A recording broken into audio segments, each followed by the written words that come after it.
ഞാനും അനിയനും കൂടി നട്ടപ്പാതിരാക്കി വണ്ടി എടുത്ത് പോകുന്നത് വേറെ എങ്ങോട്ടുമല്ല, നമ്മുടെ വളയനാട് അമ്പലത്തിലേക്കാണ്.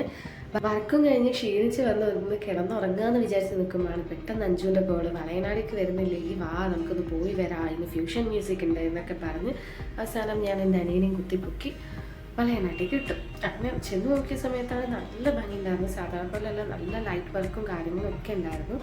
ഭയങ്കര തിരക്കുമായിരുന്നു. അപ്പോൾ എനിക്ക് ഈ മരത്തിൻ്റെ തൂങ്ങി നിൽക്കുന്ന ഈ ലൈറ്റ്സൊക്കെ ഭയങ്കര ഇഷ്ടമായി, നല്ല ഭംഗിയുണ്ടായിരുന്നു കാണാൻ.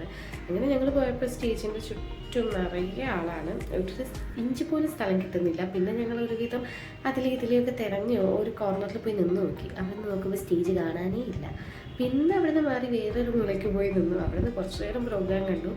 എന്നിട്ടും അങ്ങോട്ട് മെനയാവുന്നില്ല. അങ്ങനെ ഫ്രണ്ടിൽ വേറൊരു സൈഡിൽ പോയി നിന്ന് നോക്കി. അതും വലിയ മെനയൊന്നും തോന്നിയില്ല.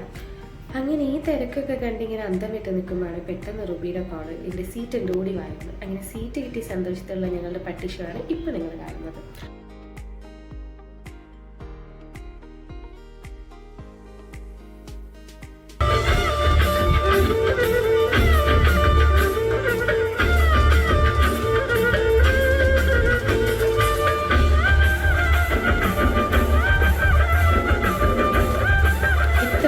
പരിപാടി അവിടെ നടക്കുന്നതിനിടയിൽ ഇവിടെ ഒരുത്തൻ S22 അൾട്ര വെച്ചുകൊണ്ടുള്ള പട്ടിഷോയുടെ തിരക്കിലാണ്. കുറച്ച് നേരം പ്രോഗ്രാമും കണ്ട് കുറച്ച് പട്ടിഷയൊക്കെ ഇട്ട് ഞങ്ങൾ മെല്ലെ ഇവിടെ നിന്ന് ഇറങ്ങി. അങ്ങനെ പിന്നെ ഇടയിൽ കൂടെയൊക്കെ വട്ടം കറങ്ങി ഞങ്ങൾ എത്തിച്ചേർന്നത് തിരുമുറ്റം സ്റ്റേജിലേക്കായിരുന്നു. അവിടെ എത്തിയ സമയത്ത് അവിടെ ക്ലാസിക്കൽ ഡാൻസും കാര്യങ്ങളൊക്കെ ഉണ്ടായിരുന്നു. അതും കാണാൻ അത്യാവശ്യം ആൾക്കാരുണ്ടായിരുന്നു.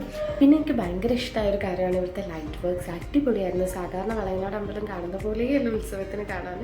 ലൈറ്റ് വർക്ക്സ് കൊണ്ട് ഒരു പ്രത്യേക ഭംഗി തന്നെയായിരുന്നു. ഇപ്പം ഞങ്ങൾ പോകുന്ന വേറെ എങ്ങോട്ടുമല്ല, സ്പെഷ്യൽ വല്ലതും കിട്ടുമോ നോക്കാമെന്ന് പറഞ്ഞുകൊണ്ട് റുബി നടത്തിക്കുന്ന നടത്തമാണിത്. അങ്ങനെ സ്പെഷ്യലും തപ്പി ഒരു തെറ്റം തൊട്ട് മറ്റേ അറ്റം വരെ നടന്ന് പിന്നെ തിരിച്ചു വന്ന് ഞങ്ങളുടെ യാത്ര വച്ചണച്ചത് ഒരു പാനിപ്പൂരി കടയുടെ മുന്നിലായിരുന്നു. പിന്നെ അവിടുന്ന് ഒരു പ്ലേറ്റ് പാനിപ്പൂരി വാങ്ങി അത് തട്ടി നേരെ ഞങ്ങൾ അടുത്ത കട നോക്കി നടന്നുകൊണ്ടിരിക്കുകയാണ്. ഞാൻ അടുത്തായിട്ട് ഒരു കുൽക്കീസ് അങ്ങ് ട്രൈ ചെയ്യാൻ കരുതി. ഒരു ഹോർലിക്സും ഒരു പാഷൻ ഫ്രൂട്ടും ട്രൈ ചെയ്ത് നോക്കി. അത്യാവശ്യം കുഴപ്പമില്ലാത്ത ടേസ്റ്റ് ഉണ്ടായിരുന്നു. ഇനി അടുത്തത് എന്താ കഴിക്കാമെന്ന് ആലോചിച്ചുകൊണ്ട് തന്നെ ഞങ്ങൾ അവിടുന്ന് ഇറങ്ങി. കൂടെ കുറച്ച് ടോയ്സ് ഒക്കെ ഉള്ളൊരു കട കണ്ടപ്പോൾ ഞാൻ വെറുതെ അവിടെ ഇരുന്നൊരു പാവയ്ക്ക് ഞെക്കി നോക്കി. കുറച്ച് നൊസ്റ്റു അടിക്കുന്ന കാര്യങ്ങളല്ലേ അതൊക്കെ. അങ്ങനെ അവിടെ നിന്ന് പിന്നെ എൻ്റെ അനിയനൊരു കീ ചെയിൻ വാങ്ങണമെന്ന് പറഞ്ഞു. പിന്നെ അതും തിരഞ്ഞുള്ള നടപ്പായി. അത് കഴിഞ്ഞ് ഇങ്ങനെ പോകുമ്പോൾ കുറേ സ്റ്റാൾസ് കണ്ടു, ചെടികളും ബുക്സും കാര്യങ്ങളൊക്കെ ഉള്ള. അങ്ങനെ അതൊക്കെ നോക്കി. പിന്നെ ഞങ്ങൾ നേരെ പോയത് ഒരു മൊഹബത്ത് കാ സർബത്ത് കുടിക്കാനായിരുന്നു. അങ്ങനെ അതും കുടിച്ചു. പിന്നെ അവിടെ നിന്ന് നേരെ അഞ്ജുവിന് കോളിഫ്ലവർ വേണമെന്ന് പറഞ്ഞപ്പോൾ അതും കഴിച്ചു. നടക്കുമ്പോഴാണ് അഞ്ജു കുറച്ച് ബുക്സ് കണ്ടത്. പിന്നെ അവൾ അവിടെ പോയി വായും പൊളിച്ച് നോക്കിയേക്കുന്നതൊക്കെ കണ്ടാൽ വിചാരിക്കും അവൾ ഭയങ്കര ബുജിയാണ്.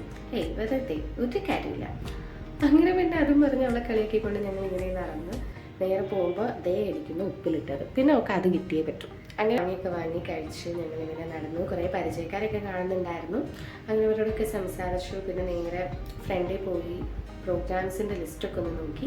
അപ്പം ഇത് 31st തൊട്ട് തുടങ്ങിയിട്ടുണ്ട്. ആൻഡ് February 14th വരെ പ്രോഗ്രാംസ് ഉണ്ട്. ഞാൻ പോയത് February 10th അന്ന് മ്യൂസിക്കൽ ഫ്യൂഷൻ ആയിരുന്നു പ്രോഗ്രാം. ഇനി 11th 12th 13th എല്ലാം പ്രോഗ്രാംസ് ഉണ്ട്. ആൻഡ് 11th മെഗാ ഗാനമേളയാണ്. അപ്പോൾ ആരും മിസ് ചെയ്യണ്ട. എല്ലാവരും തവണ അതിലേക്ക് ചുറ്റിക്കറങ്ങി എന്തൊക്കെയോ വാങ്ങി കഴിച്ച് സ്റ്റാൾസിലൊക്കെ കയറി നിറങ്ങി ഞങ്ങൾ നേരെ വീട്ടിലേക്ക് കിട്ടും. ഇന്നത്തെ വീഡിയോ ബൈ.